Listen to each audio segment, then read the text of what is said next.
तो दोस्तों कैसे हैं आप सभी। आशा है कि आप सब अच्छे होंगे। तो आइए आज के इस वीडियो में हम लोग ग्रुप डी और एनटीपीसी के प्रीवियस ईयर प्रश्न को देखेंगे। जैसे कि यहाँ पे आप देख रहे होंगे कि ये ग्रुप डी का प्रश्न है। इसी तरह से आगे बढ़ेंगे तो यहाँ पे देखेंगे कि ये एनटीपीसी का प्रश्न है। नेक्स्ट बढ़ेंगे तो इसी तरह से आगे एनटीपीसी और ग्रुप डी सारे का इसी तरह प्रश्न आपको मिलते जाएगा। ठीक है। तो आज के इस वीडियो में हम लोग प्रीवियस ईयर में आए हुए प्रश्न को ही देखेंगे जो कि आरआरबी और एनटीपीसी और ग्रुप डी में पूछे गए हैं। तो सारे में के हम लोग प्रीवियस ईयर में आए हुए प्रश्न को ही देखेंगे और आप देखेंगे कि इसमें अच्छे अच्छे प्रश्न पूछे गए थे और आप प्रश्न को देखकर अंदाजा लगा सकते हैं कि इसमें कैसे प्रश्न आगे पूछे जाएंगे, क्योंकि प्रश्न जो है प्रीवियस ईयर के बेसिस पे ही पूछे जाते हैं। तो चलिए बिना देर किए हुए हम लोग डायरेक्ट वीडियो को स्टार्ट करते हैं। और पहले आपको वीडियो को पॉज कर प्रश्न को खुद से सॉल्व करना है, उसके बाद आगे वीडियो देखना है ताकि आपका कॉन्फिडेंस बढ़ सके। तो चलिए अब हम लोग वीडियो को स्टार्ट करते हैं। तो चलिए अब हम लोग पहले प्रश्न को पढ़ते हैं। पहला प्रश्न है कि 15x³ वाई का पावर 4 और 12x² वाई का पावर 5 का लघुत्तम समापवर्ती क्या है, यानी कि एलसीएम पूछा है। ठीक है। तो हम लोग इसका एलसीएम कैसे निकालेंगे, चूंकि देखिए यदि केवल 15 और 12 का पूछता या फिर कोई नंबर का पूछता तो वैसे में तो एलसीएम निकालना ही होता है, जो कि आप निकाल सकते हैं। लेकिन यहाँ पे देख सकते हैं कि इसमें वेरिएबल भी दे दिया है, जैसे कि एक्स और वाई का जो टर्म है। ठीक है। तो हम लोग इसका एलसीएम कैसे निकालेंगे, और जो कि ये आरआरबी ग्रुप डी का है। तो आप देख सकते हैं कि ग्रुप डी ऐसा भी नहीं है कि बहुत इजी प्रश्न पूछा जाता है, तो आप इन प्रश्नों को देखकर अंदाजा लगा सकते हैं। तो इस प्रश्न को आप पहले खुद से सॉल्व करने का कोशिश करेंगे, उसके बाद आगे देखेंगे। चलिए हम लोग इस प्रश्न को सॉल्व करते हैं। तो यहाँ पे सबसे पहले देखेंगे कि जो दिया हुआ है ये 15x का पावर 3 और y का पावर 4। ठीक है। उसी तरह से आगे देखेंगे तो ये 12 यहाँ पे x² और y का पावर 5 है। ठीक है। तो इन दोनों को हम लोग जो है अभाज्य गुणनखंड में तोड़ देंगे। तो 15x³ y का पावर 4, तो ये कितना में टूट जाएगा, तो ये आ जाएगा 3 गुना 5 गुना x³ गुना y का पावर 4, ये आ गया। ठीक है। उसी तरह से हम लोग 12 को देखेंगे तो 12 आ जाएगा 2 गुना 3 गुना x² और y का पावर ये 5 हो जाएगा। ठीक है। ये इसका अभाज्य गुणनखंड में टूट गया। ठीक है। तो यहाँ पे हम लोग इसका एलसीएम निकालेंगे। तो सबसे पहले देखेंगे कि 2 है यहाँ पे। ठीक है। तो 2 गुना 2 लिखेंगे। 3 देख रहे हैं कि दोनों में कॉमन है, तो यहाँ पे एक 3 लिख दिए। उसके बाद फिर इससे 5 लिख देंगे। ठीक है। आगे गुना करेंगे तो यहाँ पे x³ है, यहाँ पे x², तो हम लोग x³ लिख देंगे। उसके बाद फिर गुना में y का पावर यहाँ पे 4 है, यहाँ पे 5 है, तो y का पावर 5 इसे लिख देंगे।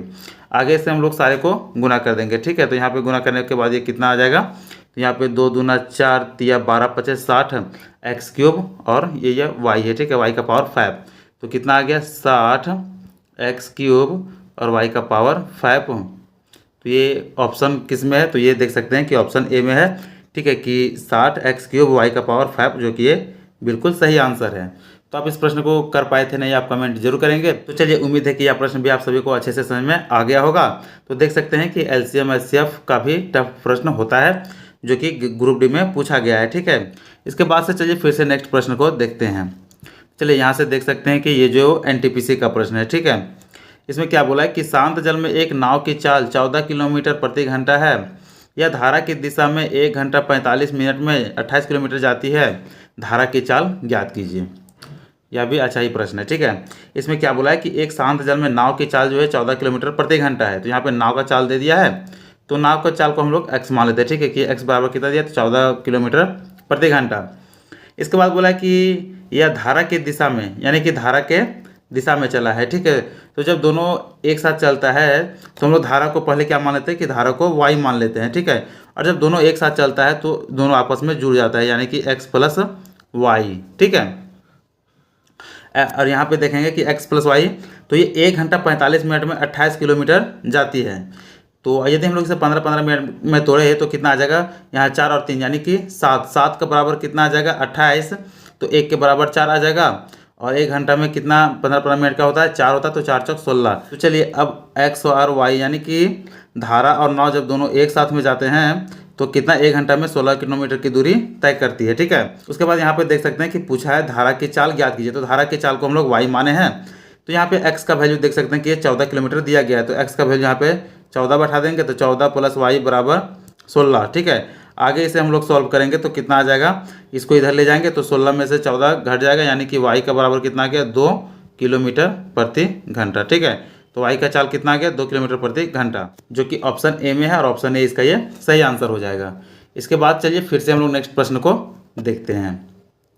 चलिए यहाँ पे देख सकते हैं कि यह भी एनटीपीसी का ही प्रश्न है, ठीक है।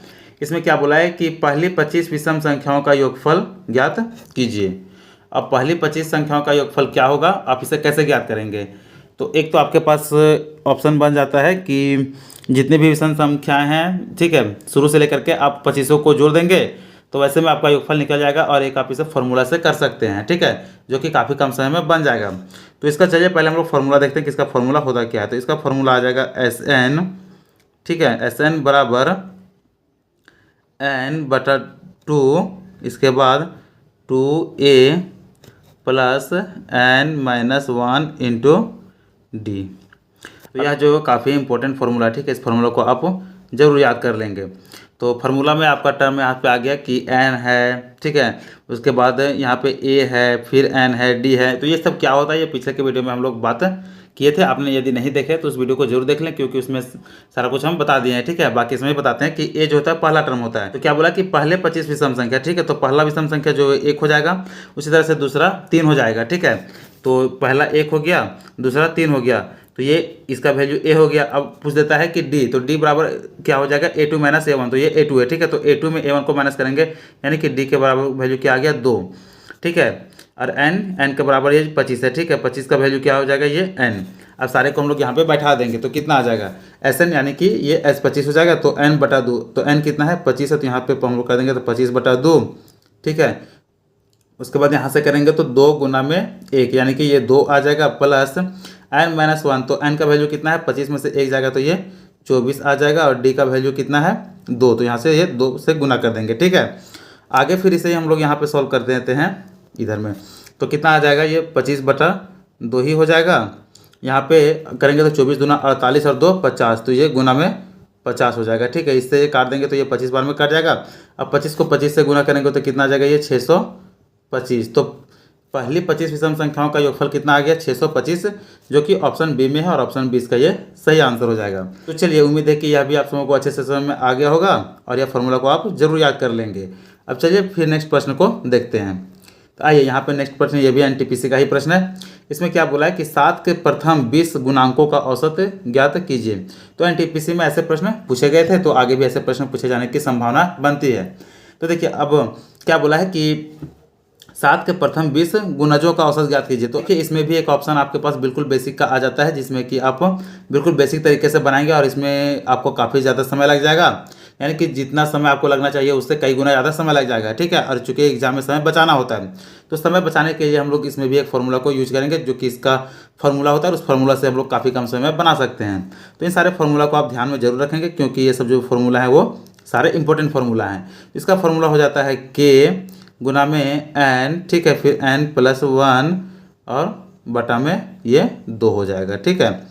अब हम लोग देखेंगे कि k का वैल्यू क्या है। यहाँ से ये k का वैल्यू हो जाता है, ठीक है, जो कि जैसे कि 7 के प्रथम 20 गुणांकों का औसत ज्ञात कीजिए, तो 7 जो है वो k का वैल्यू है, ठीक है। तो चलिए यहाँ पे आगे हम लोग वैल्यू को बैठाते जाते हैं, तो यहाँ पे 7 कर देंगे, और n के बराबर 20 है, ठीक है, तो यहाँ से ये 20 हो जाएगा, और गुना में 20 + 1 क्या है कि ये 21, ठीक है, टोटल बटा में 2 हो जाएगा।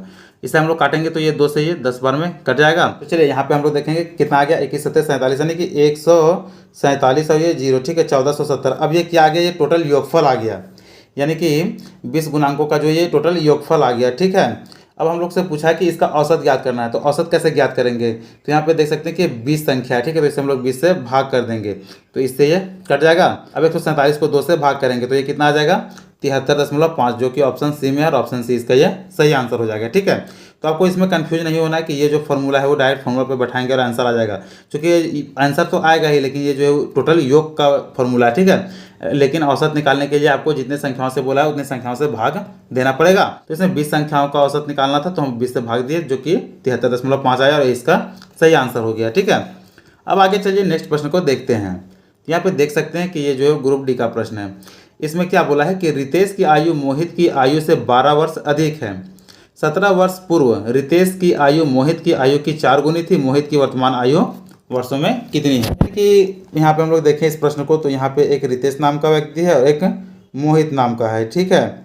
अब इसमें क्या बोला है कि रितेश की आयु मोहित की आयु से 12 वर्ष अधिक है, यानी कि मोहित का आयु यदि हम लोग x मानते हैं तब रितेश का आयु जो है x प्लस ये 12 हो जाएगा। ठीक है, इसके बाद क्या बोला कि 17 वर्ष पूर्व, तो दोनों में हम लोग 17 माइनस कर देंगे, चूंकि 17 वर्ष इसके लिए भी है तो 17 वर्ष इसके लिए भी है। ठीक है, तो दोनों माइनस हो जाएगा। तो 17 वर्ष पूर्व दोनों की आयु यानी कि रितेश की आयु मोहित की आयु की 4 गुनी थी, और इसी के जो बराबर है वो है रितेश की आयु कितनी है, 4 गुनी, और मोहित का आयु 1 गुना है। ठीक है, अब आगे से हम लोग सॉल्व करेंगे तो इससे हम लोग तिरछा गुना कर देंगे। तो तिरछा गुना करेंगे तो यहाँ पे ये x प्लस 12 में 17 चल जाएगा, तो यहाँ पे x माइनस 5 आ जाएगा। ठीक है, इसे 1 से गुना करेंगे तो यहाँ पे करेंगे x माइनस 5 बराबर, इधर का गुना करेंगे तो ये आ जाएगा 4x माइनस 17 चौक 68। ठीक है, इसके बाद आगे सॉल्व करेंगे तो 4x में से 1x चल जाएगा, यानी कि ये 3x बराबर 68 में से 5 चल जाएगा तो ये 63 आ जाएगा। ठीक है, अब इसे काटेंगे तो ये 3 से 21 बार में, यानी कि x का जो वैल्यू है कितना आ गया, 21 वर्ष। और बोला है कि मोहित की वर्तमान आयु, तो मोहित की वर्तमान आयु को हम लोग x माने थे, जो कि x का वैल्यू कितना आ गया, 21, और ऑप्शन डी में है ये 21, तो 21 वर्ष ये सही आंसर हो जाएगा। तो चलिए फिर हम लोग नेक्स्ट प्रश्न को देखते हैं। तो चलिए आगे का यहाँ पे प्रश्न है कि ब्याज की गणना वार्षिक चक्रवृद्धि आधार पर करने पर 10% वार्षिक चक्रवृद्धि ब्याज की दर पर निवेशित कोई धनराशि 2 वर्षों में 10,164 हो जाती है। निवेशित की गई धनराशि कितनी थी, यानी कि यह चक्रवृद्धि का अच्छा प्रश्न है। ठीक है, तो इसमें क्या बोला है कि कोई धनराशि जो है 10% वार्षिक चक्रवृद्धि ब्याज की दर पर निवेश किया गया है, तो 2 साल बाद उसका जो है वो धनराशि यानी कि अमाउंट 10,164 हो जाता है। तो निवेश किया गया राशि क्या है, तो हम लोग इसमें प्रिंसिपल और अमाउंट का रेशियो लिख देंगे। ठीक है, प्रिंसिपल कहने का मतलब है मूलधन का, तो चलिए यहाँ पे हम लोग प्रिंसिपल का और यहाँ पे ये अमाउंट यानी कि मिश्रधन का लिखते हैं। तो प्रिंसिपल जब भी होगा तो ये 100 होगा। ठीक है, इसमें क्या बोला है कि 10% वार्षिक चक्रवृद्धि ब्याज की दर से, तो 10% चक्रवृद्धि ब्याज की दर से 2 साल का जो है वो 21% हो जाएगा। ठीक है, और 100 प्रिंसिपल है ही, तो 100 और 21 कितना आ जाएगा, टोटल 121 आ गया। अब बोला है कि 10,164 हो जाती है, यानी कि यही 121 का वैल्यू जो है वो 10,164 है। तो आगे हम लोग कर देंगे 10,164, ये किसका वैल्यू है, 121 का, और हमसे पूछा है कि मूलधन यानी कि राशि कितनी थी, यानी कि तो राशि यहाँ पे देखेंगे तो एक रेशियो में कितना है 100, तो इसे हम लोग 100 से गुना कर देंगे। आगे काटेंगे तो 11 से ये 11 बार में कट जाएगा, यहाँ पे काटेंगे तो ये 11 9 ये 99 आ गया। ठीक है, फिर यहाँ से कितना बचा, फिर 2 बचा यानी कि 26, तो 11 दूना 22, 4 बचा, 11 चौक 44 यानी कि 924। फिर से 11 से काटेंगे तो 11 बार में ये कट जाएगा, और 11 8 88 और 11 चौक 44 यानी कि कितना आ गया 84 को 100 से गुना करेंगे तो ये आ जाएगा 8400। तो निवेश की गई धनराशि कितनी है, 8400 रुपया, जो कि ऑप्शन बी में है, और ऑप्शन बी इसका ये सही आंसर हो जाएगा, कितना 8400 रुपया। तो चलिए वीडियो आप लोगों को कैसा लग रहा है आप हमें जरूर बताएंगे, और आपको यदि कहीं पे कोई कंफ्यूजन है तो आप हमें कमेंट जरूर करेंगे ताकि आगे हम उसे सुधार कर सकें। चलिए उसके बाद नेक्स्ट प्रश्न को देखते हैं। तो आइए इस प्रश्न को देखेंगे कि एक समबाहु त्रिभुज की ऊंचाई 12 सेंटीमीटर है, त्रिभुज का परिमाप ज्ञात कीजिए। और यह भी जो है वो एनटीपीसी स्टेज 2 यानी कि सीबीटी 2 का है। ठीक है, इसमें क्या बोला कि एक समबाहु त्रिभुज की ऊंचाई, तो सबसे पहले हम लोग समबाहु त्रिभुज को देखेंगे।